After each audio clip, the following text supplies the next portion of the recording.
Good afternoon. Um, Today, this will be the last formal lecture of the term. Um, what I'm going to do next time is I'm going to review the last review questions with you. So the next lecture, the Friday lecture, is of some significance because we have about 5 or 6 um, review questions left, and I'm going to review all of them in the next session on Friday. This is going to be the last um, formal lecture. Now, I want to begin with another review question. And this is question 32. Incidentally, are there any questions as to how I'm proceeding or about anything else?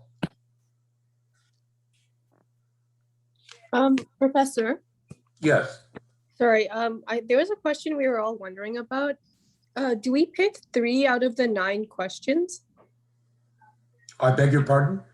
Sorry, No. do we pick no? Oh, no. You answer the exam will be in 3 parts. There'll be a total of 9 questions, but each part will have 3 questions and you answer 1 question. So your total exam should have three questions, 3 answers, sorry, only 3. And of course you have basically a week to do it. So is there any other matter that you're not sure about? Thanks for answering. That was all for me. Sure. Okay, so I want to do question 32, which asks really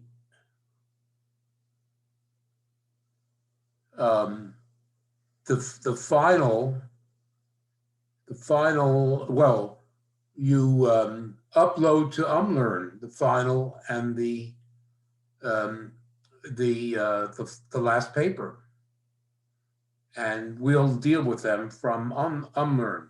Is that okay? Is that clear? Okay, good. Yep.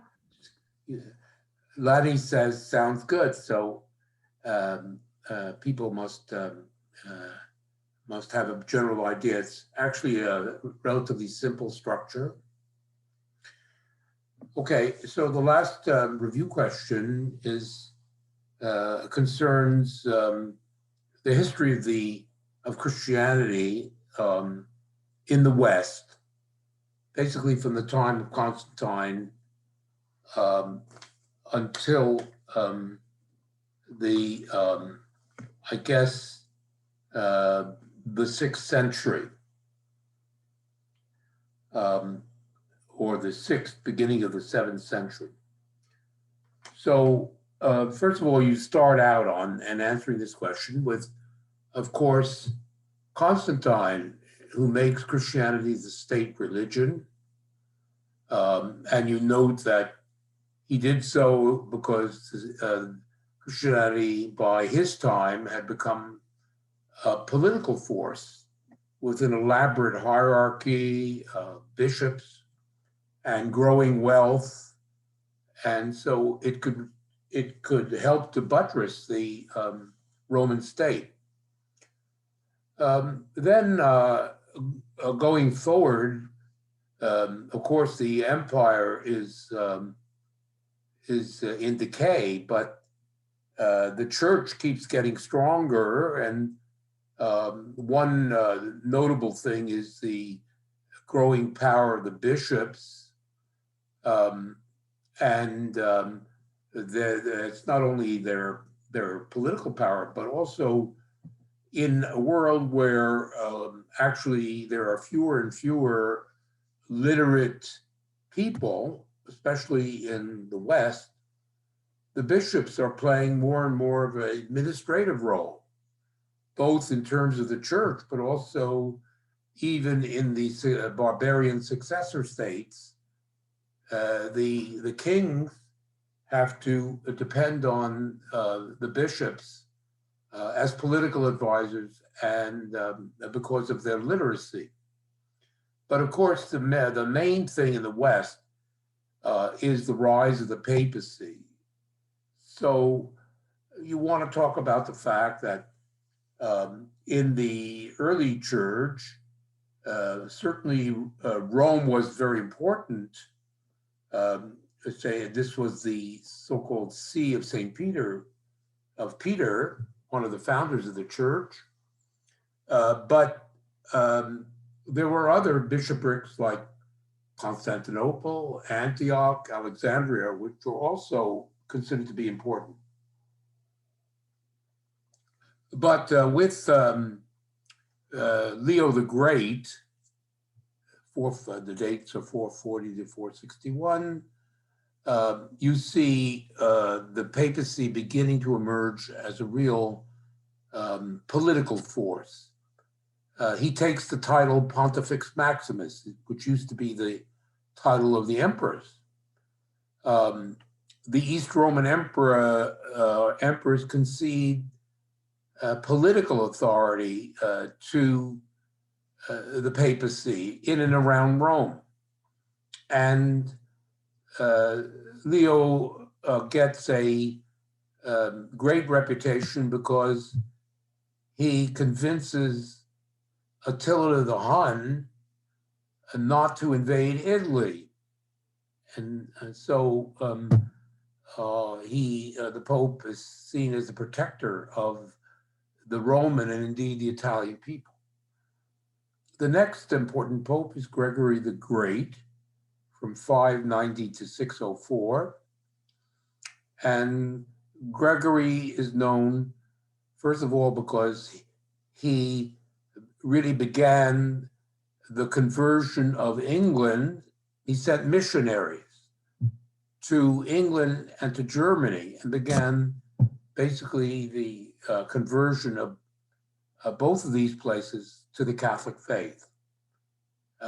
Furthermore, the conversion of the Visigoths to Catholicism, they were shortly to be obliterated by the Muslims, but certain Catholics remained, and the Visigoths in their last days, they accepted Catholic Christianity. And possibly the most important thing that Gregory the Great did was, faced with the Lombard occupation of northern Italy and their threats to the papacy, it was under Gregory that the connection with the French monarchy, an alliance was made, a political alliance, and of course a religious tie between the Frankish kings and Rome, which was, of course, to prove of great importance because it lays the groundwork for the coming of Charlemagne and the unification of Western Europe. And the last aspect of this question is the rise of monasticism. And here you mentioned the fact that monasticism actually began in Egypt with what we call Hermeticism, hermits who took spiritual refuge in the desert and practiced isolation and asceticism, St. Anthony being the most notable example. And then how in the 4th century you have Pachomius and St. Basil, who wrote the first monastic rules, trying to organize the hermits into communities in order to, in a way, bring them under some sort of discipline. And then, of course, the last step is the Saint Benedict, an Italian who brings monasticism to Italy, and at Monte Cassino creates the first Benedictine monastery. And here you have his rule, the rule of Saint Benedict, the founding rule of the Benedictine order, indeed Western monasticism in general, poverty, chastity, and obedience. And I made a lot of the last, that is to say, obedience. There is a sense of organization that he imposes, which is, of course, critically important to the development of a strong monasticism. And then finally, you mentioned that the Benedictines, they, as part of their activities, engaged in literary work as well as some physical work in their gardens, not too much, but nevertheless they approved of work, which was a break from the antique elites, the Romans and the Greeks, who shunned physical labor because it was the work of slaves. And that the Benedictines were, like the bishops, administrators and missionizers. They helped to convert the barbarian pagans to Christianity. That would be that sums up that question. So remember, next time, what we do is we do the last set of review questions, bringing these sessions to an end.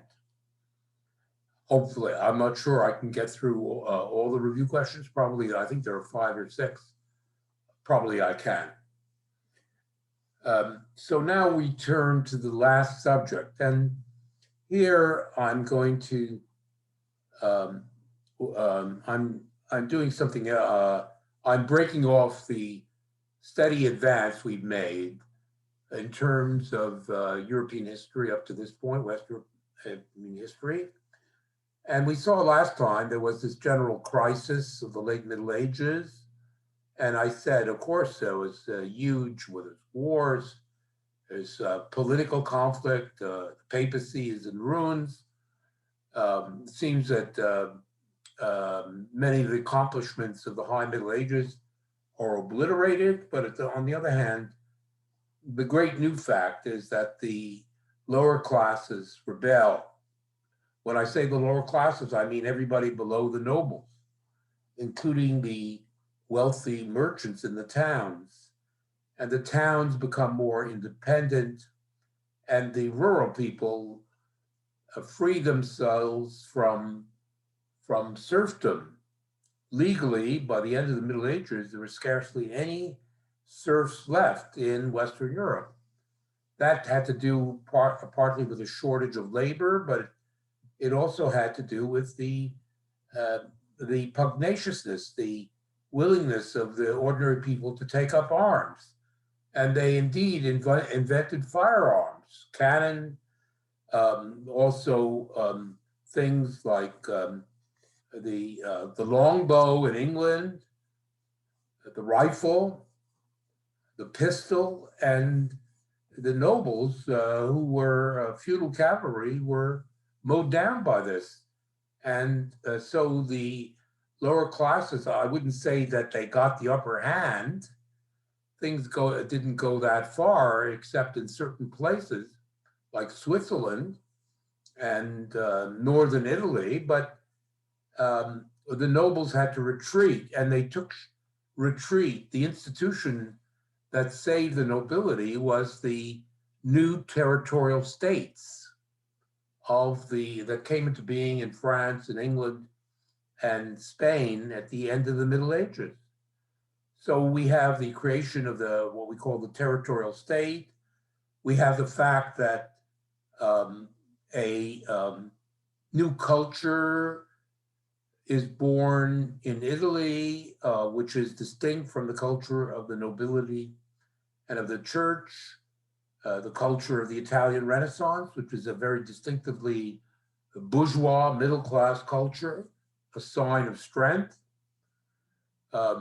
So really this is a new day. By 1500, we're really into modern times, the state, this new bourgeois culture in Italy, um, and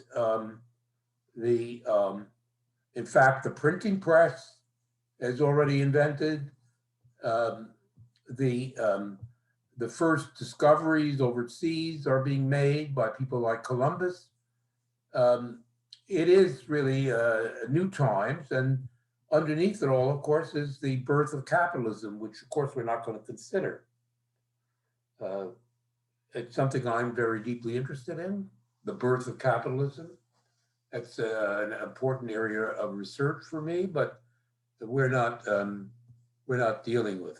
Certainly, the precondition was the freedom of the commoners, of the mass of the population, is the foundation for such a new economy.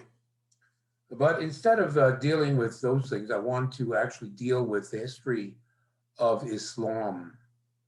I want to end not on a Eurocentric note. I want to deal with Islam.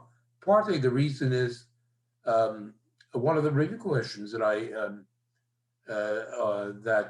I've listed uh, is about the rise of Islam, and um, so we need to consider it. But also, I think it's important to yes, while acknowledging that the West Europeans by 1500 are making certain breakthroughs, nevertheless, they're not the whole world, and there are other parts of the world, and there is a world history beyond Europe. So I want to get away from and the way I'm going to do it is by dealing with Islam.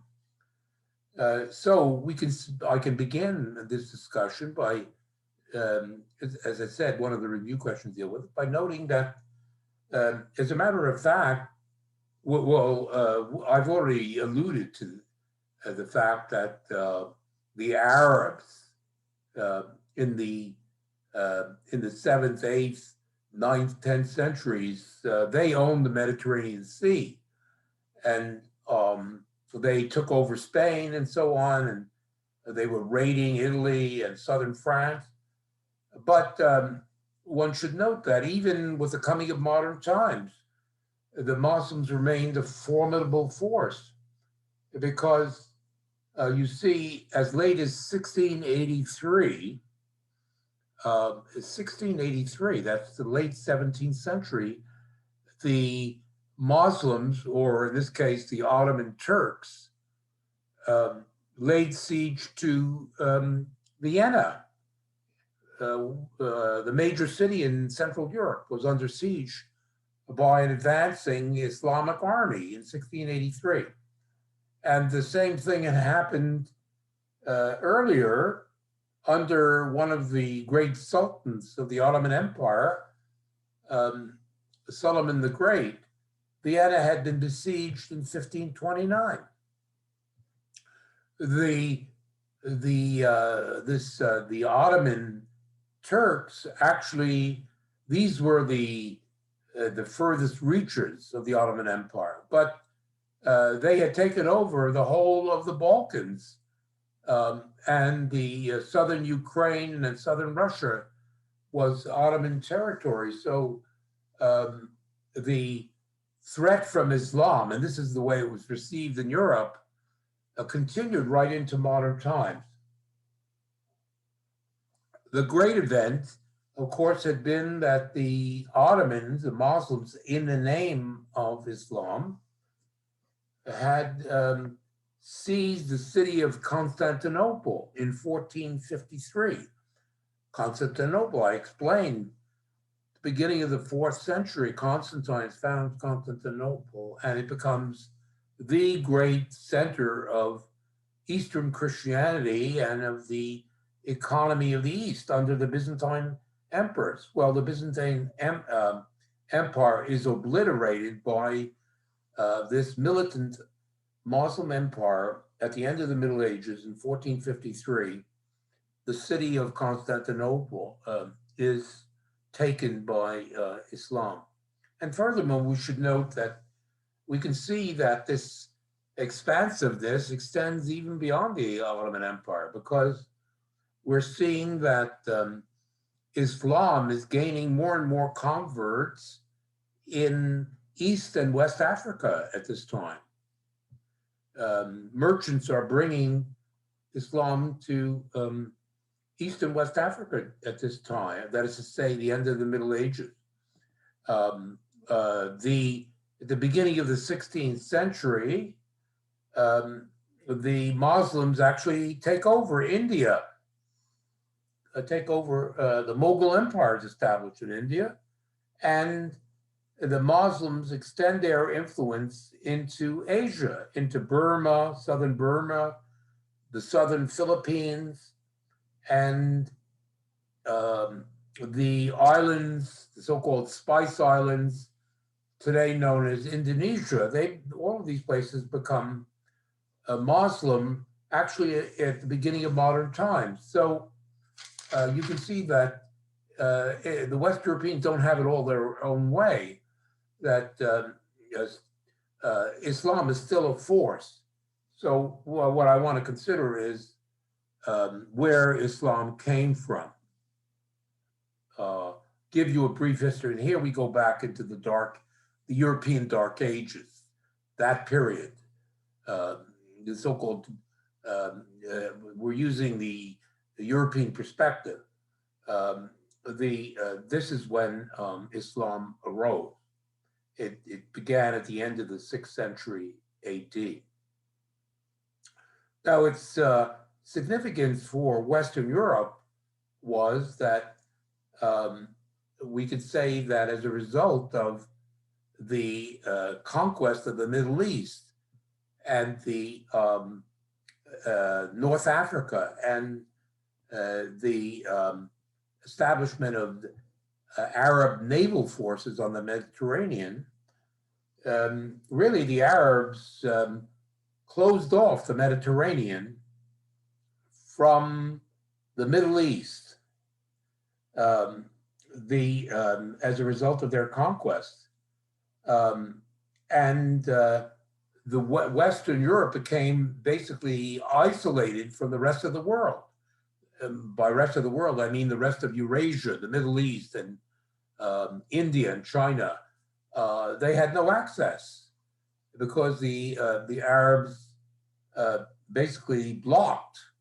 Now, I don't want to exaggerate. There were a few naval vessels that made their way into the Middle East, some merchants during the Dark Ages, but not many. There was no significant traffic.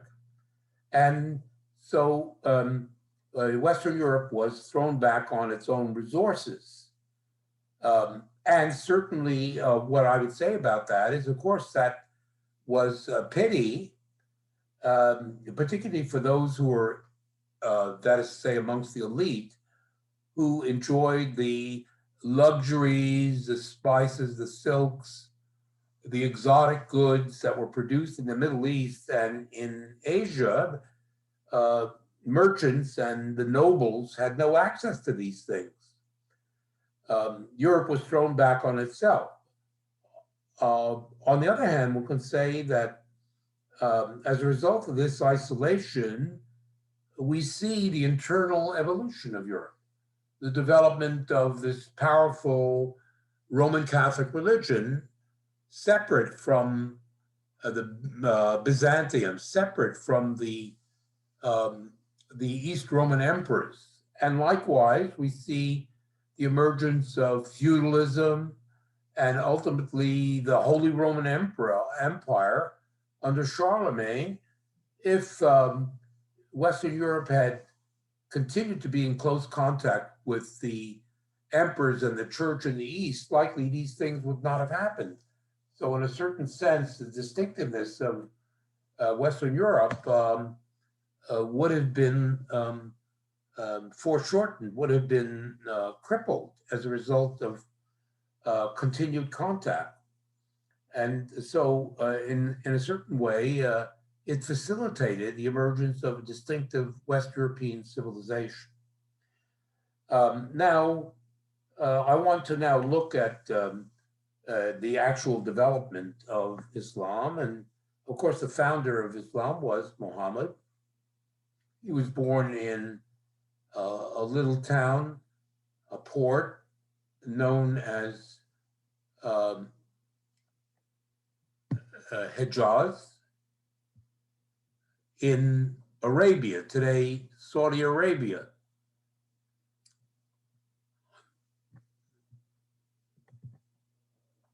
That's the name of the town right here.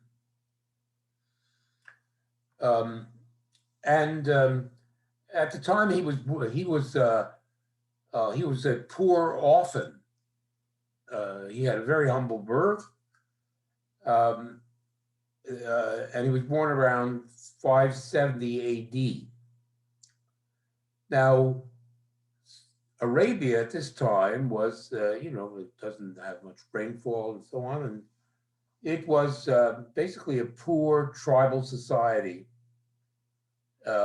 People lived as nomadic pastoralists. You're familiar with Lawrence of Arabia and so on. People were living as nomadic pastoralists, sheep, goats, and so rather like the ancient Hebrew pastoralists, Abraham, Isaac, and so on. This is the way, and they moved around the whole peninsula in order to basically feed their livestock. There were very few towns, they were small. The Hejaz was a port, small. Medina was the largest port, the city of Medina.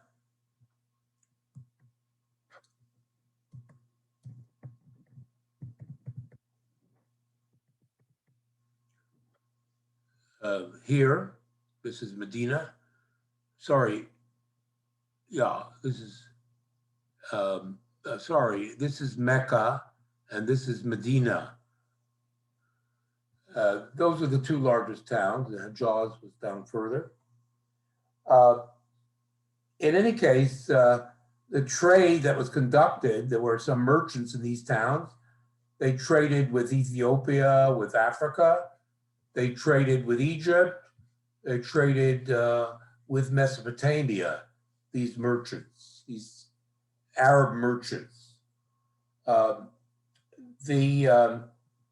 Most of the population were, of course, as I said, nomadic pastoralists.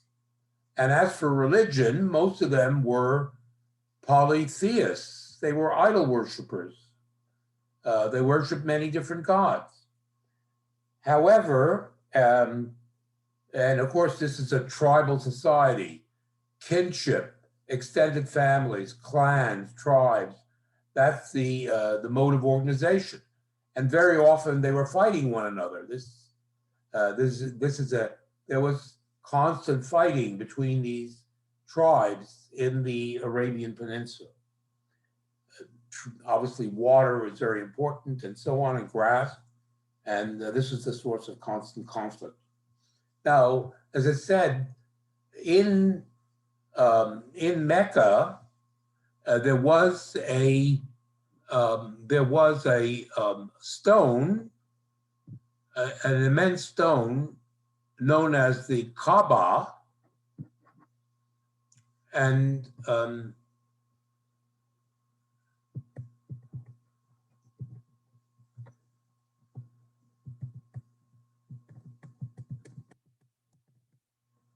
right here, the Kaaba, and this was basically a shrine which all of the different tribes worshiped together. It was some polytheistic or deity or deities that were worshipped here in Mecca. At the same time, some of the tribes had converted to Christianity, and more importantly to Judaism. There was a significant minority of the merchants and of the tribes in the Arabian Peninsula who were Jewish, but they were, of course, a minority. But nevertheless, they had a considerable influence. Some Christians as well, but not very much. In any case, by the 6th century AD, say toward the end of the 6th century when Muhammad was born, the problems of overpopulation, too many people building up, and of course you have no grass, you have limited amounts of oases, grass, water, and at the same time, the growing incursion of trade was creating unrest and disturbance amongst the tribal groups in the peninsula. There was conflict, constant conflict as a result of these factors. This was in terms of the resources available, this overpopulation was serious. Now, of course, there were Christians and Jews in Arabia, as I've explained, and certainly Muhammad was aware of this. And he knew that both the Jews and the Christians had their holy book or holy books. They knew that both the Jews and the Christians centered their faith around a holy scripture, obviously the Old and New Testament, and that this Bible, we can call it, united the Jews and the Christians, each in their own way. It helped to unite. And notice what I've been stressing is the disunity and the conflict, the sense of conflict between these people. So the scripture gave a sense of unity and provided guidance for the whole society. So this is the context in which Muhammad, who had already distinguished himself as a holy man, as a person really obsessed with religion, this was the context in which suddenly, while one day he was contemplating in a cave outside of Mecca, he was in a cave, sort of like a hermit, if you like, he had a revelation. He heard a voice, and the voice told him, recite in the name of the Lord. I'm quoting here, recite in the name of the Lord. And that's exactly what he did for the next 22 years in a series of revelations in which he presented what he said as he was actually the medium through which Allah was speaking. He dictated to his increasing number of followers a series of revelations over the next 22 years. And these revelations, these succession of revelations, became basically the books of the Quran, which is, of course, the equivalent of the Bible of the Hebrews and the Jews. It's, of course, the foundation of the Islamic faith, but also it has an importance beyond this because this book and the language that was used in it, the Arabic language, the Quran became the book which formalized the Arabic language. And the Arabic language itself is, they tell me, a very beautiful thing, an exquisitely developed language, and the basis of it is the Quran. And moreover, of course, not only did it formalize the Arabic language, but it, of course, embodied in the Quran, it meant that whoever converted to Islam from this point onwards basically propagated this Arabic language. And so the Arabic language accompanied or was part of the spread through both religious and military conflict of the Arabic language over the whole of the Middle East and beyond. To come back to this, Muhammad saw himself as God's instrument. He was speaking what God was directly revealing to him. He was the passive mouthpiece of Allah or God. And what was the message that he brought? The message was extremely simple. The necessity of all of humanity, and this includes not merely the Arabs, but all of humanity, to submit to the overwhelming power of God. In other words, Islam as a religion was a radical form of monotheism. In fact, the most radical form of monotheism, going well beyond Judaism and Christianity. This radical submission to and the exclusive worship of Allah to everything else. This revelation that Muhammad had, basically, he thought of it in terms of the equivalent, and his followers certainly agreed, to what Moses had revealed to the Hebrews, the covenant and so on, and what Jesus had revealed to the Christians. For Muhammad and those who followed him, Islam, the religion that Muhammad brought, was the last and truest revelation. In other words, the Muslims didn't reject Judaism or Christianity. No, it was included in Islam. It just was asserted that Islam was the third and most important of these three revelations. And so you can see with this assertion of this radical monotheism through this new scripture, the Quran, basically Muhammad is able to overcome the whole sort of tribal, clan, family, kin structure of Arab society, which had become a source of immense crisis in the Arabian Peninsula. He used the Quran, the Quran was used to overcome all of these divisions and sources of dissension and conflict, and to unify the whole of the Arab nation in Arabia into a single faith, under a single faith.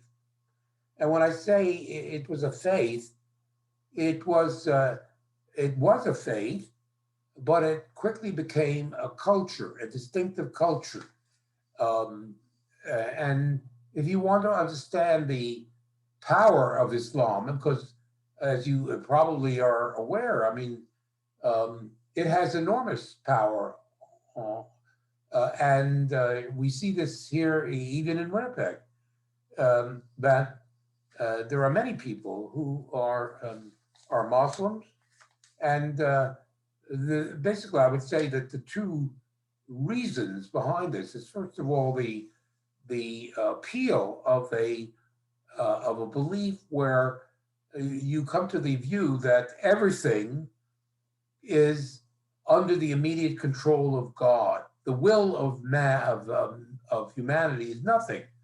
It's the will of Allah, and submission to the will of Allah is a surrender on the one hand, but it's enormously empowering on the other hand.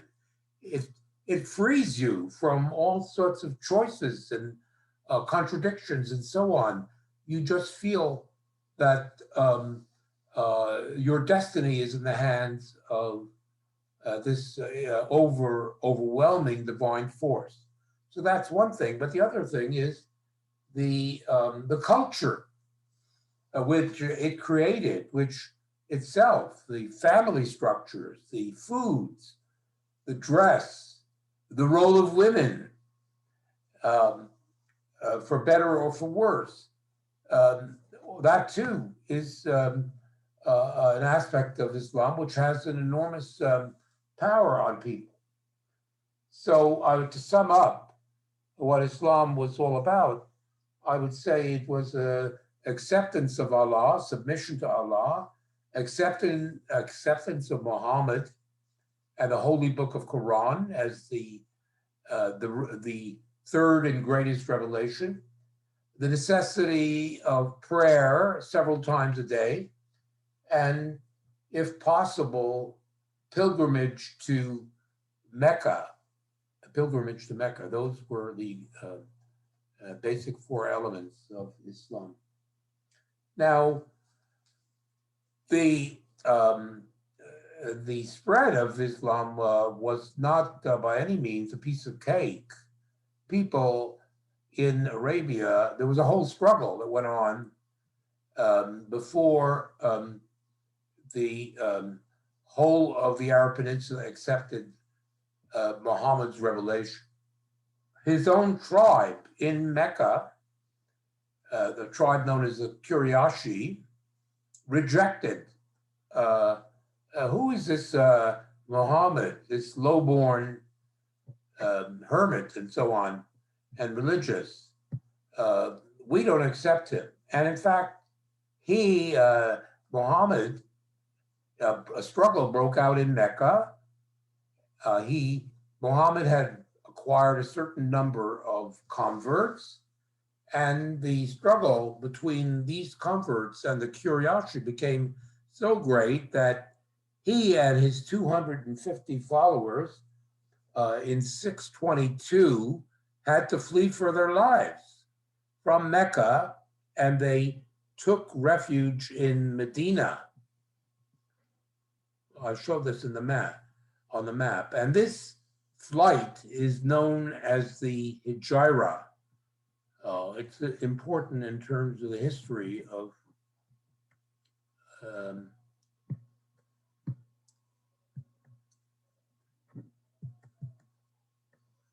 the flight from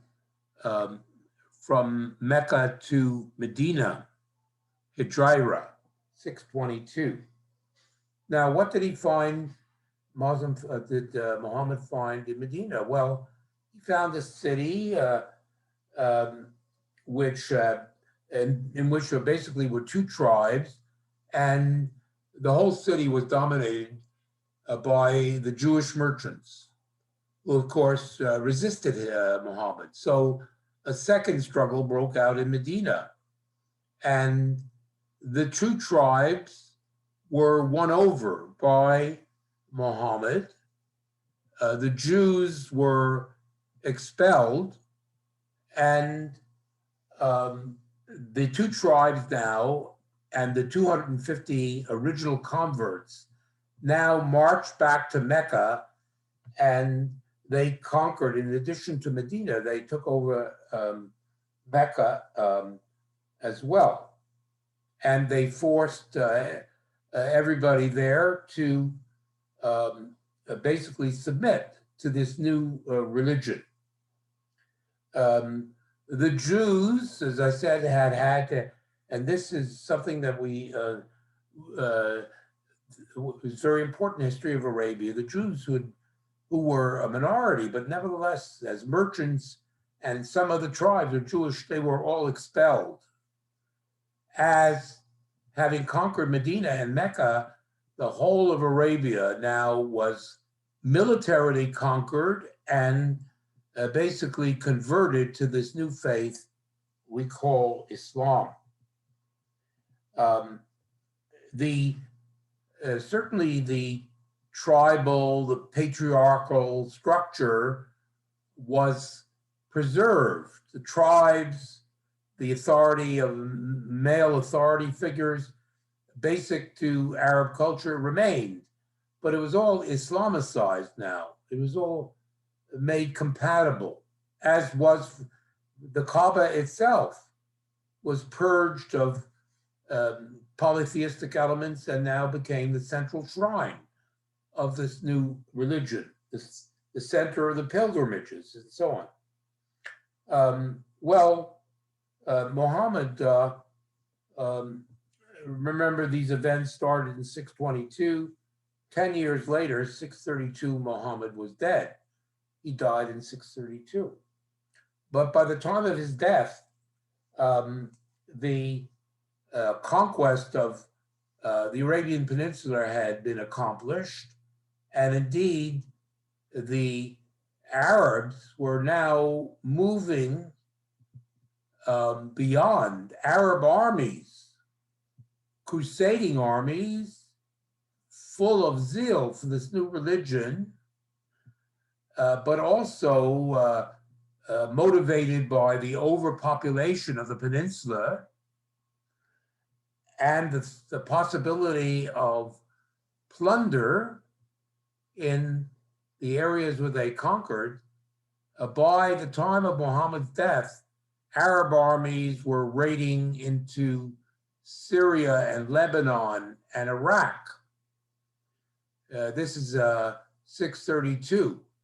And by the 640s, Arab armies had basically conquered Syria, Lebanon, Palestine, Iraq, or known as Mesopotamia, and in the 640s, they began to take over North Africa. You can see these arrows here, which are basically suggesting the path of the initial Arab conquests. By the 640s too, you see here an Arab fleet had been launched in the Eastern Mediterranean, and they were in 640, in the 640s, they took over these various Greek islands, including Cyprus here, were conquered by these, by the Arabs. And later on in the century, you could see they are raiding in Southern Europe. In 711, as I mentioned earlier, they crossed the Straits of Gibraltar, and an Arab army conquered the Visigothic kingdom. And as you will recall, there was a showdown. They crossed the Pyrenees and came up as far as Poitiers, 732, Battle of Poitiers. Charles Martel leads the feudal host against and defeats the Arabs. The Arabs were overextended, so they fled back across the Pyrenees. By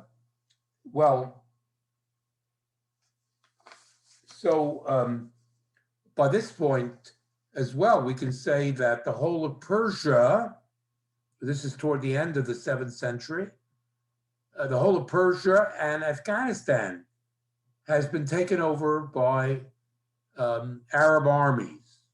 Of course, they're joined by local people. And indeed, in 711, the same year as the conquest of Spain, an Arab army actually takes over northwestern Indian Peninsula. The area which now is Pakistan is occupied by an Arab army as early as 711 AD. Now, I would say that in terms of explaining this explosive, I'll stop at this point, and it's given you some idea of the rise of Islam, and we can deal with the review question. So I'll see you on Friday, and we'll deal with these review questions.